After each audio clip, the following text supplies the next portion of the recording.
Hey, you ever walk into a party and see a whole bunch of people trying to pick raisins out of a bowl of fire? Probably not, right? Well, today, I'm here to warn you. I'm here to let you know that if you ever do find yourself in that situation, then please, don't freak out, don't stress, don't gotta worry. All those people are doing is just playing themselves a friendly game of Snapdragon. Fun for all ages, kids included. Here's how you play. First, you just fill a big bowl with brandy. Then you dump some raisins or almonds in there. You light that bad boy on fire and you start weaving those little fingers of yours through the flames, trying to pluck out a treat or two. Now I know, it sounds like a pretty strange game to be playing at a party, but you gotta trust me when I tell you that Snapdragon is just the tip of the iceberg. It is just one of hundreds of weird and sometimes dangerous games that I pulled out of books like this one, for example.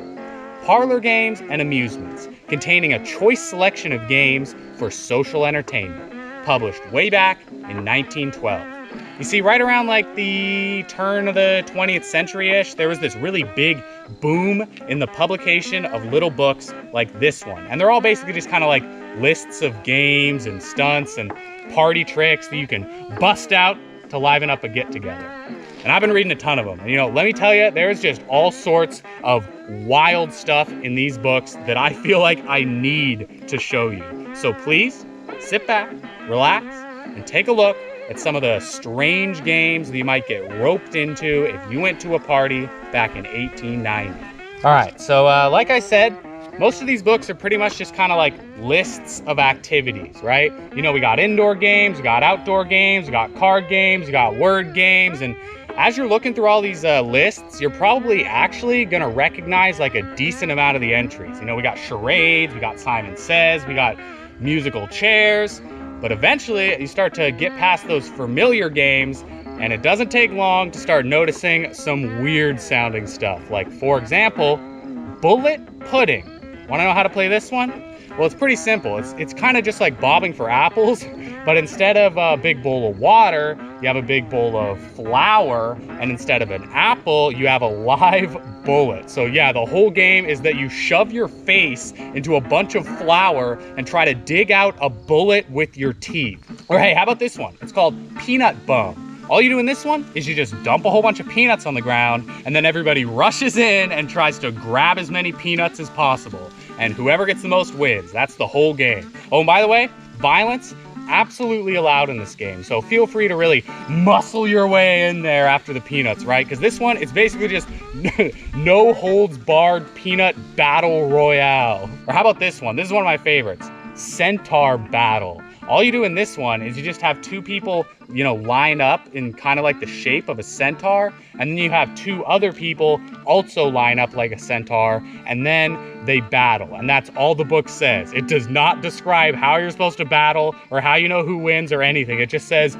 you battle. Oh, and by the way, I should also mention that I'm probably going to be mixing in some like kids games in here too, because there's like a weird amount of overlap between the games meant for kids and adults in these books. So, you know, just kind of consider this a video on weird Victorian era games in general, right? Not just party games. Besides, there is just no way that I could make this video without showing you SWAT to the right. That is the name of this game. You wanna know how you play it? It's pretty easy.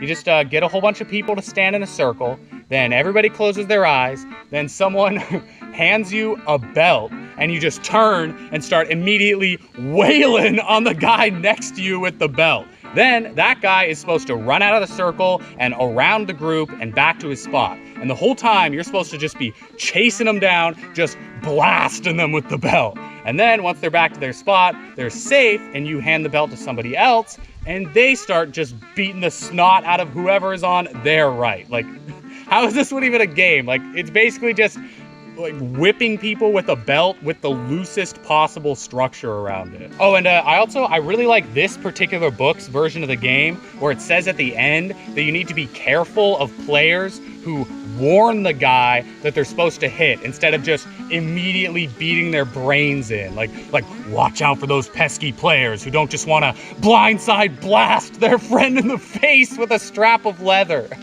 Oh, and by the way, in this book, the game is called Officer Crust for some reason. Oh, another pretty funny, like, common thread in these books is they tend to have like a whole bunch of different versions of tag with like one weird extra rule to them.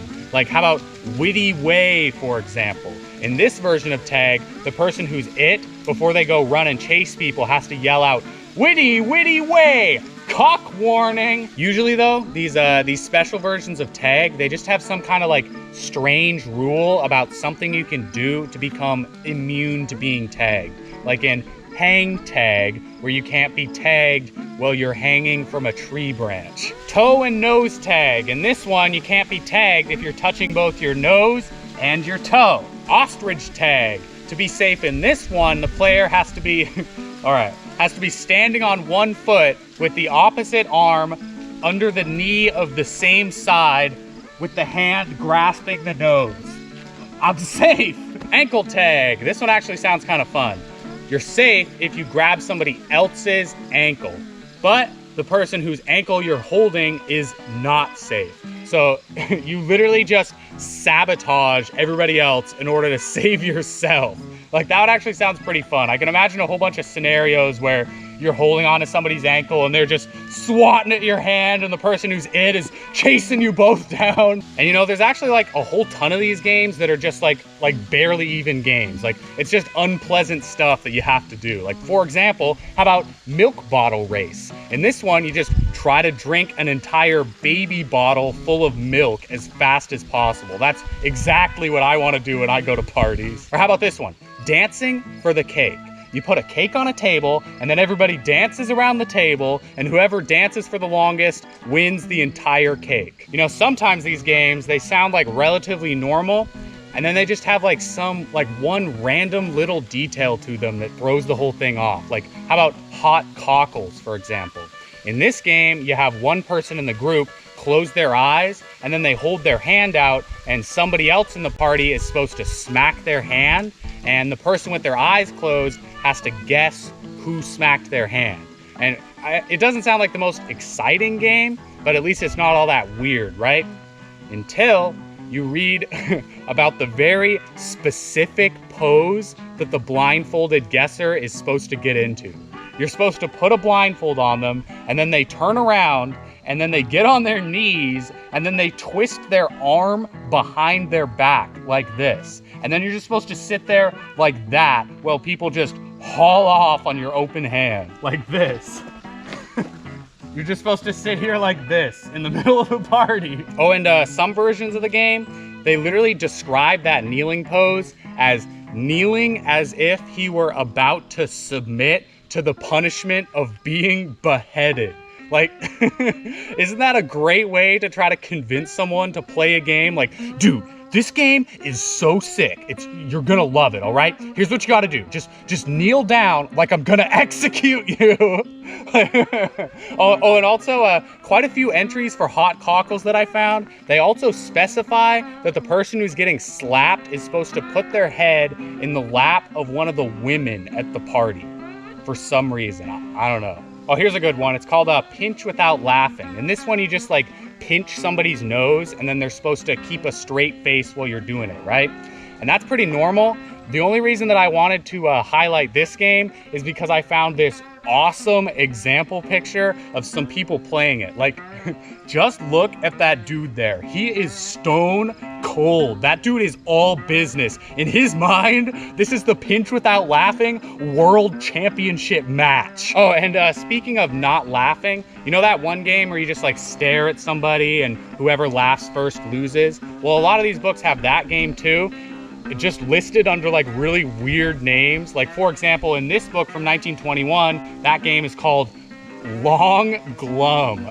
Isn't that great? I want to say too, I actually found some forgotten games in some of these books that legitimately sound like super fun. Like Snake's Tale. In this one, you have like maybe 12 or 15 people, and one person is it. And then everybody else lines up in like the conga line position with your hands on the person in front of you's shoulders. And then the person who's it has to try to chase and catch the last person in the line. that just sounds super fun. Like you just have 12 people together in the conga line, weaving around, trying to dodge and block and protect the snake's tail. Here's another one that I think sounds pretty cool. It's more of like a prank than a game. It's called the Farmyard, and in this one, you basically get everyone to like sit in a big circle with their eyes closed, and then you tell everybody that you're gonna walk around the circle and whisper the name of an animal into everyone's ears. Then you're gonna count to 3, and everyone loudly like yells and imitates the animal that you told them. So hypothetically, everybody thinks that it's just gonna be like this cacophony of a bunch of people meowing and barking and all that stuff, right? But the trick is that you actually just whisper to everybody in the circle that they should be silent. You know, you just tell them, psst, don't make any noise when I count to 3, except for one person who you say donkey to. Now, I'm sure you know where this is going. You count down 3, 2, 1, and then nobody makes any noise except for one guy who just goes hee-haw by themselves into the silent room. We got to bring this one back. Like, that is such a good prank. Promise me that you're gonna bust that out at your next party. Lively Tom. In this one, you take a flaming stick out of the fire and then you pass it around the group really fast, like hot potato. And then whoever gets stuck holding the stick when the fire goes out has to use the stick, the charcoal on the stick, to draw a mustache on their face. Oh, also, a lot of these books, they have like a little craft section where they kind of show you how to make like a prop for the party that everyone's supposed to laugh at. And some of them are actually kind of cool. Like here's a good one showing how to use some bed sheets to make a fake head for like a giant. Or here's another cool one where you use a bed sheet and some clothespins to make it look like everybody's decapitated head is hanging from a string. Here's a pretty crazy one, drivers. So you get 2 big, strong guys, right? And you have them do that thing where they like lock their arms together to create like a seat. And then you blindfold the 2 guys, and then you have a woman who sits down on top of their hands.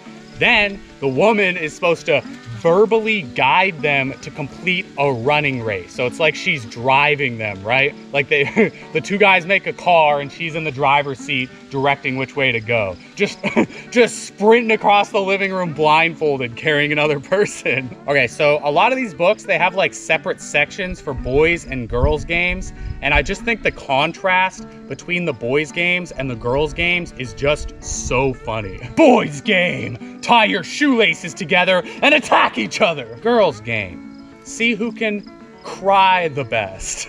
Boys game, lay on your stomach blindfolded and try to smack each other in the head. Girls game, running high squeal. For this one, you run around squealing, and whoever squeals the highest wins. Oh, and here's something kind of interesting. A lot of these books, they actually have entries for entire like themed parties, not just individual games. Like it's a special party where the whole thing is one big game pretty much. Like for example, here's a picture of a couple of people at a Charles Dickens party, which is pretty much like a costume party, except for you're supposed to dress up like Charles Dickens characters specifically. But then there's like some pretty weird themed parties too. Like how about the baby party? In this one, everybody's supposed to show up dressed like babies, complete with milk bottles. And when you're there, you have to literally eat baby food and play baby games. How about this one? The pound party. It's just a normal party, except you have to bring something with you that weighs exactly a pound. Awesome. Oh, and this one, this is probably my favorite out of all the weird parties. We got the cobweb party, where you literally just string a bunch of twine throughout your house, making it impossible to walk through. So all your guests are like literally struggling to get through your hallway, trying to push through all this twine, step over the trip wires that you put in your own living room. Like, I like how this particular entry for the game literally even admits that the whole point is to trip people. Like, that's the intent of the party, is you're basically just like booby trapping your house and then inviting people over to come hurt themselves. Like, imagine you're at this party and you're like, hey, I really got to go to the bathroom. Can you like tell me where to go? And the guy's like, oh yeah, it's just, it's up the stairs, down the hall, second door on the right. And you're like, thanks dude, be right back. Oh, here's a good one. You probably know what a sack race is, right? Like where you're supposed to put your legs in a sack and then you just hop your way to the finish line. Well, I don't know about you, but whenever I played that game, you just kind of have just your lower half in the sack and you just hold it up with your arms, right?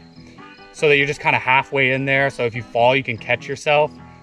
But look at this picture I found from a 1906 book of some kids playing a sack race where they are fully zipped up in the sack with the string pulled tight around their neck and everything. Like look at those two kids in the back there that are just dying, like bowling over themselves, no arms to stop themselves from face planting.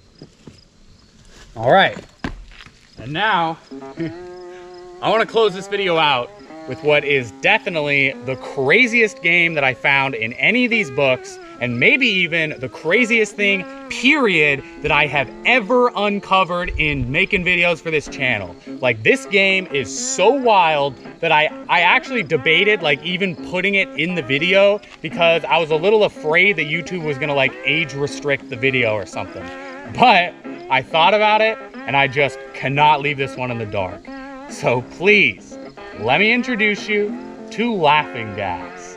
I found this one in a book from 1884 called A Dictionary of Games and Amusements. And unfortunately, I don't think that I can show you the full text of this entry. I'm just gonna blur some of it out because what this is a literal recipe on how to make your own nitrous oxide, which if you don't know is what they give you at the dentist's. So this book is literally telling you that it is a fun, lighthearted parlor game to whip up your own homemade whippets and then pass them around the party. Like, just read some of this with me. Laughing gas is called nitrous oxide and is sometimes inhaled by anyone who wants to indulge a boisterous merriment for the amusement of others. The gas, though, must be cautiously inhaled, for to some people it is very likely to do harm.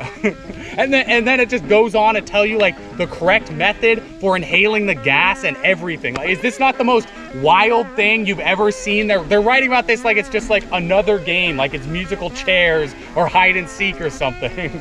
Oh, and you want to know what my very favorite part about this is? It is that literally the very next entry in the book is leapfrog. They are on the same page. They literally have a cute little picture of some kids playing leapfrog on the same page with a recipe on how to drug yourself.